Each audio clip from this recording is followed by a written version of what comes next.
Non veg అంటే ఇష్టం లేని ఆళ్ళుంటారు కానీ, వెజ్ అంటే ఇష్టం లేని ఆళ్ళుంటారా?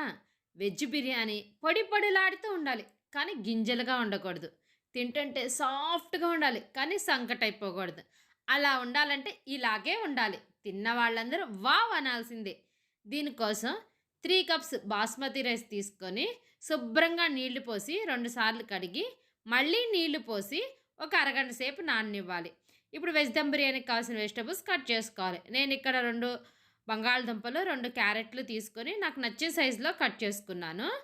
వీటిని ఒక గిన్నెలోకి తీసుకొని ఒక గుప్పెడు గ్రీన్ పీసు, ఒక గుప్పెడు పుదీనా, ఒక గుప్పెడు కొత్తిమీర వేసుకొని దీంట్లో రుచికి సరిపడినంత నేనిక 2 టేబుల్ స్పూన్ల కారం, పావు టేబుల్ స్పూన్ పసుపు, 1 టేబుల్ స్పూన్ ధనియాల పొడి, 1 టేబుల్ స్పూన్ గరం మసాలా, రుచికి సరిపడినంత ఉప్పు వేసుకొని బాగా కలుపుకొని ఒక కప్పు పెరుగు వేసుకున్నాను. పెరుగు మట్టికి స్కిప్ చేయడానికి వీల్లేదు. కంపల్సరీ పెరుగు వేయాలి. పెరుగు వేస్తేనే మంచి టేస్ట్ వస్తుంది.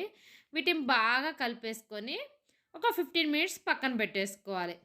ఇప్పుడు స్టవ్ మీద ఒక గిన్నె పెట్టేసుకొని, ఆ గిన్నె నిండా నీళ్ళు పోసుకొని, బిర్యానీ స్పైసెస్ అన్నీ వేసుకొని, కొంచెం కొత్తిమీర, పుదీనా కూడా వేసుకొని, కొంచెం ఆయిల్ వేసుకొని బాగా మరగనివ్వండి.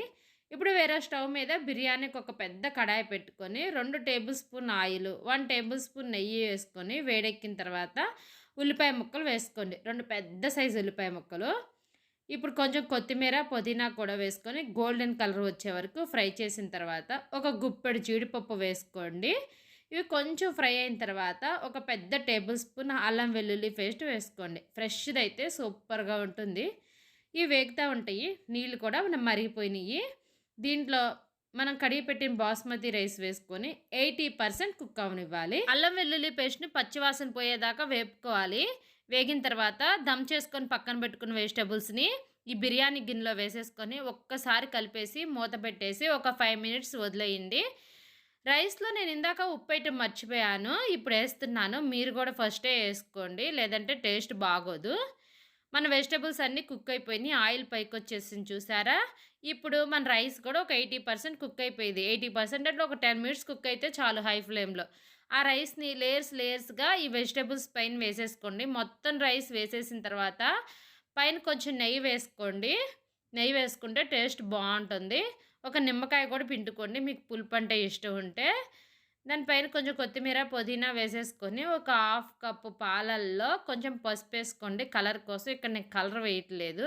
వాటిని కూడా మంచిగా పోసేసుకొని మూత పెట్టేసేసి దమ్ పెట్టేసేయాలి. దమ్ ఎలా పెట్టాలంటే ఈ గిన్నెని పక్కన పెట్టేసి స్టవ్ మీద ఒక పాత దోస పెనం పెట్టేసి, దోస పెనం బాగా వేడెక్కిన తర్వాత ఈ బిర్యానీ గిన్నె దాని మీద పెట్టేసి మూతలోంచి ఆవిరి బయటికి పోకుండా గోధుమ పిండో, మైదా పిండో లేకపోతే ఏదన్నా ఒక బరువున్న పాత్ర పెట్టేసేయండి. దమ్ అయిపోతుంది. నేను ఒక 30 నిమిషాలు స్టవ్‌ని లో ఫ్లేమ్‌లో పెట్టేసి అలాగే ఉంచేశాను. స్టవ్ ఆఫ్ చేసిన తర్వాత కూడా ఒక 10 మినిట్స్ మూత ఓపెన్ చేయలేదు. తర్వాత మూత తీసి గంటెతో అలా తీస్తుంటే రైస్ పొడి పొడిలాడుతూ ముక్కలన్నీ సాఫ్ట్‌గా ఉడికి టేస్టీగా ఉంది. మీరు ట్రై చేయండి.